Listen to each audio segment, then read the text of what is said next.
Okay, Liverpool 1, Real Madrid 0. Not the result that we wanted. We want to win every match. But I'm calm.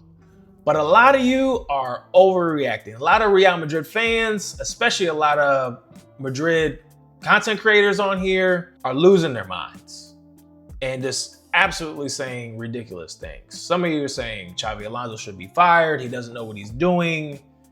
Mbappé is not playing well. He's not good as a 9. I can go on and on and on, but everybody calm down. You act like Liverpool is this some lower level team. Yes, they were coming into this match stumbling. They were playing bad, but this was hyped up. There was a lot of hype in this one. The Trent factor, it was a thing. Just being at Anfield was a thing. This whole Liverpool, Real Madrid dynamic, especially from the Champions League final and all that stuff, it's a thing.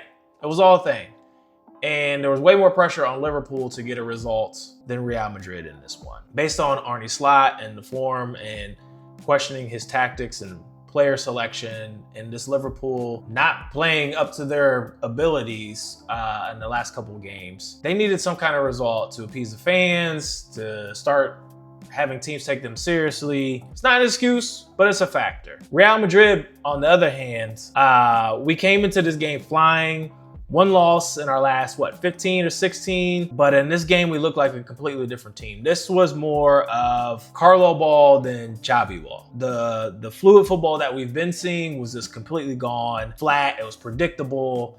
And defensively, it was just chaotic. But let's break this down. This is gonna be cut and dry because this is real simple, guys. Let's start with the back line. If it wasn't for Thibaut Courtois, who is the best goalkeeper in the game right now, and for my money is already in the top 5 of the best goalkeepers ever to play this game. But if it wasn't for him, the scoreline could have been completely different, and then my demeanor would be completely different as well. But the back line, positionally, they were all over the place, very slow to react, and just looked super uncomfortable to Liverpool's press, which is a little concerning because, you know, Dean Huijsen, we praise him for his passing and his calmness and getting forward, and he was not great, guys. He looked very sloppy, a lot of sloppy passes. It was just bad football from him.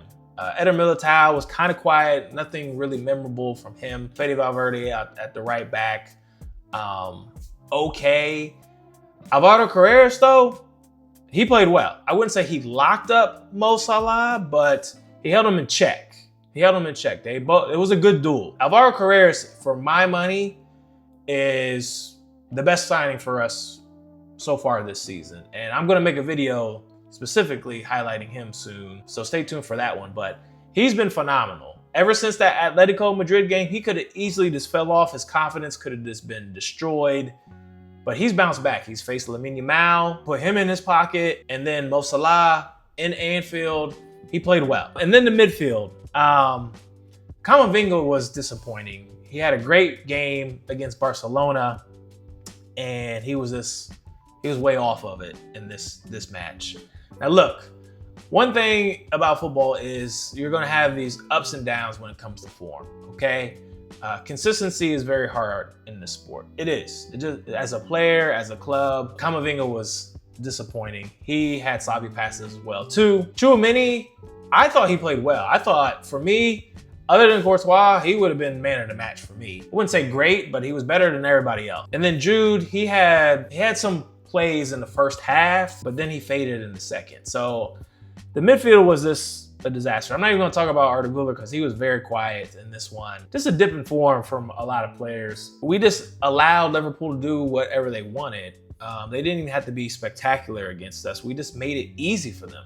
That's it. And I'm not putting this on Xabi Alonso. He got the lineup right. It was the same lineup against Barcelona. This really came down to just the players. The attack, guys. I've been saying this in a lot of videos this season. The amount of talent that we have in our attack, just in general, we should be scoring at least 2 goals a game. Kylian Mbappé is obviously scoring goals. He's playing in a position that is not natural to him, and a lot of people are saying that, you know, he shouldn't be playing the 9. You guys want him to be like Erling Haaland? It's not going to happen. That's not him. That will nerf his skill set. If you want Mbappé to turn his back to goal, hold up play and all that stuff and look for tap-ins and to stay in the box, you are eliminating like 70% of his overall skill set. His dribbling ability allows for him to create chances or get by defenders. Him being able to receive the ball out wide and cut in and shoot from outside the box, his runs, everything like that, all that is part of his identity and his game. And that's why he constantly fades out to the left, because it's just natural for him. He played as a winger, left or right. And he's not being forced to play the 9, but it is what it is. And as long as Vinny is there, that's the only option to have both of them on the pitch at the same time. So he's never gonna look or feel like a true natural 9, but he's scoring goals. So you guys gotta stop the nonsense there. It's working, but in this game, it didn't work out. Vinícius and Mbappé look like the Vinícius and Mbappé from last season, where they were just on completely different ends, not really connecting. But again, this guy is you don't know what you're gonna get. He's very inconsistent, and it is so frustrating. He was playing so far wide, like he was literally on the byline the whole match. But he wasn't doing anything.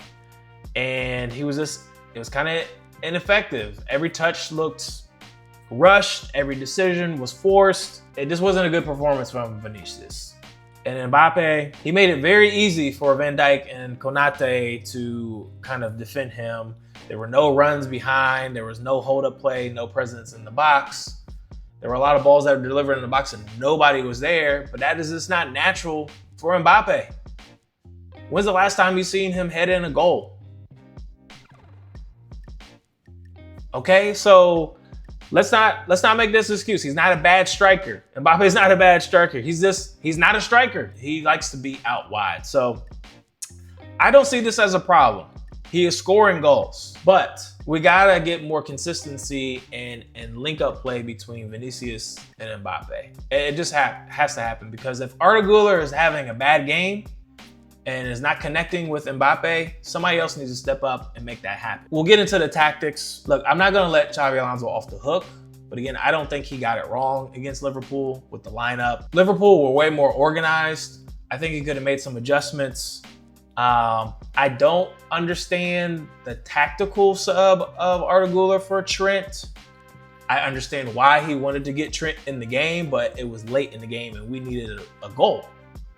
Trent wasn't really going to do anything. We're talking about a player that hasn't really kicked the ball in a real match for a long time. So I didn't understand that sub, and the players just weren't surgical in this match. We praised Xabi Alonso in the match against Barcelona, and rightfully so. We exposed that high line, could have had more goals, and he carried that over to Liverpool. But Liverpool, like I said, were way more organized, and we didn't have an answer. Liverpool's press, very aggressive. And then when they had to defend, they were in a low block, and we couldn't break them down. I don't know. Like I said, with all the talent, you would think that we could, but we couldn't get through there. Other than that one chance from Jude, where he created that all on his own, we never looked like we were going to carve Liverpool up at all. The system, we still need to figure out how to break a compact team down. Xabi Alonso will be blamed as not being able to beat the big teams. Atletico Madrid, PSG, now Liverpool. I don't think this game should go towards that factor. There were some chances for us, but 1-0 against Liverpool in the Champions League game away at Anfield. I don't know. I don't know how I feel. It was kind of frustrating, but again, I'm calm, guys. I'm calm. What really upset me was the set piece defending, guys. How is this still like our Achilles heel? How is this possible? Like, are we not practicing this? Not only was it an occurrence under Carlo, but it's still an occurrence under Xavi. I don't understand how we let McAllister, of all people, to score a header, a free header. That is just inexcusable. Thibaut Courtois was there, but the reaction time, there was no way he was going to save it. And honestly, all the saves that he made in this match, I can't blame him for missing one. But again, this will all come back. The bigger picture here for Xabi Alonso is that people will still talk about PSG, Atletico Madrid, and now Liverpool, who came into this match a little bit wobbly, to be honest, and were leaking goals against teams that were lesser than us, and we couldn't exploit them. Some people will say that's a tactical failure. I think it's more on the end of the players that's not performing in this game. We took one step forward in the Clasico and then 2 steps back against Liverpool. A lot of people are feeling angry about this performance. I would just say like it's disappointing. A lot of you guys are gonna say this was a horrible performance from Alonso, the defense, the front line, everything. I think there were just player performances that just let everyone down, right? The defense as a whole, other than Alvaro Carreras, really cost us this match, especially, again, like I said, on letting McAllister score a free header on a set piece, which has been our Achilles heel. The midfield was very sloppy, ineffective, and couldn't handle Liverpool's press, especially the back line as well, too. But I still believe in this Xabi Alonso project, okay?